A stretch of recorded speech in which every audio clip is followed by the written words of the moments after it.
there are a lot of, thanks for the inspiring speech.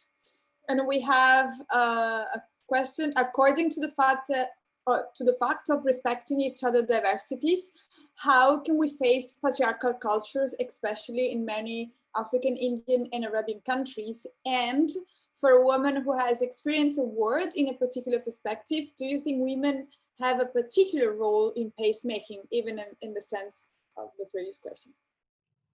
Well, I'm really glad this question was put in the way it was put, because I'm going to be a bit controversial here. I think that the desire to define what equality means for women from one society to the other is a form of oppression, because wanting the form of women to be equal in Bamako exactly the same way it is equal in Paris, I think is oppressive, because that's not the way it works. That's not what the women there want.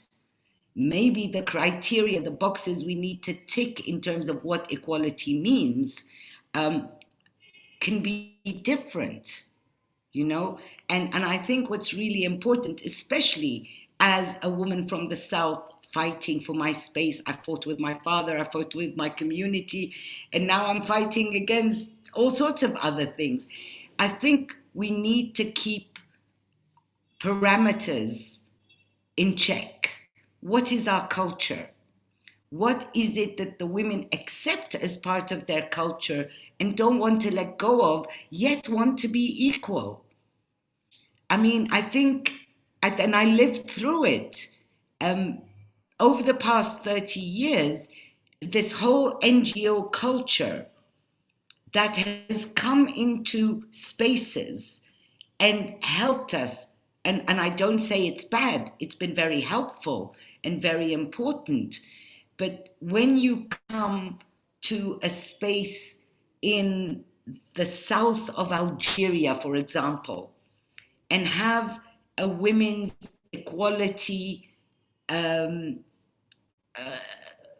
NGO working for equal gay and LGBT rights, it is important. I'm not saying that it isn't. I'm not saying that it's not relevant.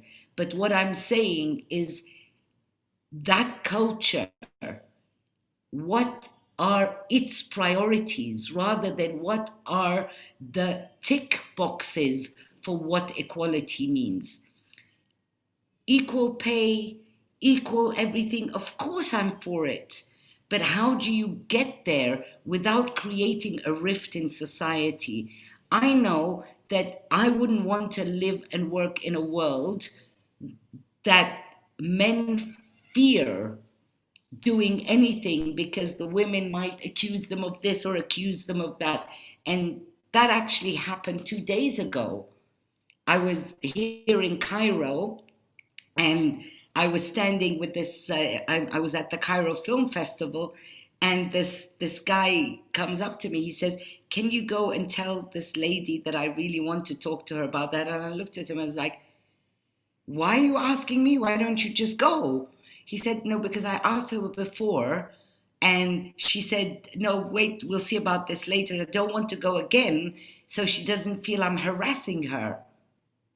And I said, what do you mean harassing her? He says, you know, these days, if you come too close to a woman and you insist too much, who knows what's going to happen? So I was really sad. I thought it was a really sad moment that a man would be too scared to pursue a conversation. I'm not saying that the delimitations don't exist, but we're at a very, very critical moment where something like Me Too was amazing, fundamental, and critical, and its advantages are amazing, but we have to be very careful that its disadvantages don't harm us as women, too. So I guess what I'm saying is just, I don't know if I'm answering the question or not. I think that the equality of women is not a one-stop shop.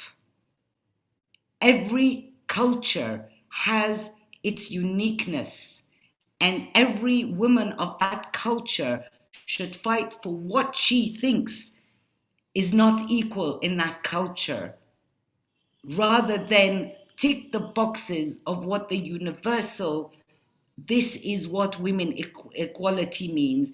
And I do think that as women, if we start thinking of ourselves as women against men, we're all going to be losers. And I think Jennifer touched on that much more eloquently than I am. Perfect. Thank you very much. I'm gonna give the floor back to Chiara. Thank you. Thank you. Your speech was completely inspiring, and also again, the answers you gave us, hoping us new perspective. I mean, instead of, it's kind of, they open new doors in the meaning that they open new perspective that sometimes we have to think about, but it's difficult. I'll say this one thing. As a woman from the South, what for me is most oppressive today is being a person of color. It doesn't matter if I'm a woman or not a woman, and I'm not very dark, you know? And being a person of color is an exclusion far worse than the exclusion as a woman. So, of course, being a person of color and a woman doesn't help. Thank you, Jihan. Yes, Jennifer said we need to be true to who we are, and you are for sure someone that has been very authentic to herself all her life. Thank you very much for your time with us, and we know you're in a rush to catch a flight. I have the driver hasn't rung yet, so I have time for one more question, and I'll try not to be too talkative if you want. You have it? Okay, so just let me read one. Dear Jihan, your talk has really inspired me. Was there a time when you felt you couldn't do something, and what gave you the energy to do everything you did? That's a short answer. Yes, regularly.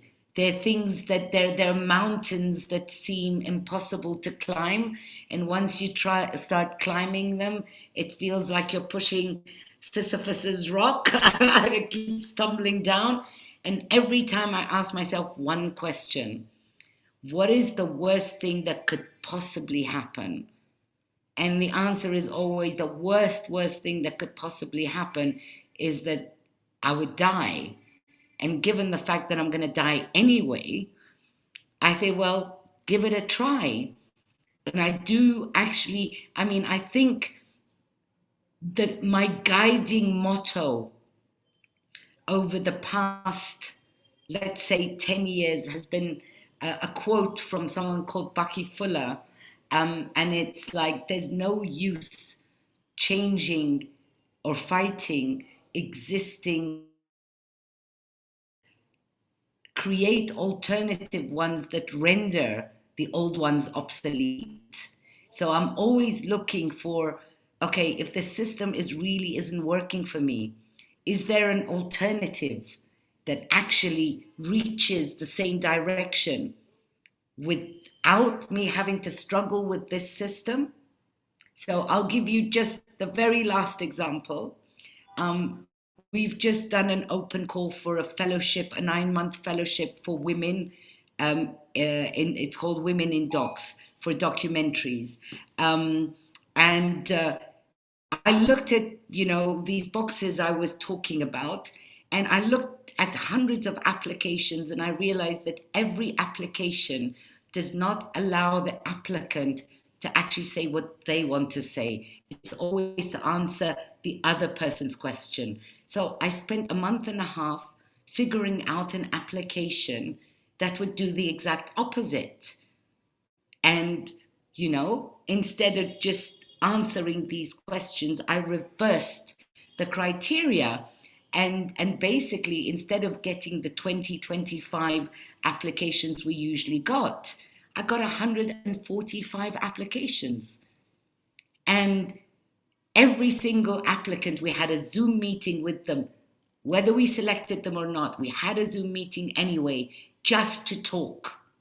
And every single one of them said, it's the first time I actually get to say what I actually want to say rather than what I think I should say in order to get into the program. And if only for that, thank you. And that for me is a success. Is a success of creating an alternative model. We don't have to write the application in one format. We can think of an alternative way to reach the same goal differently. Why not? Go for it.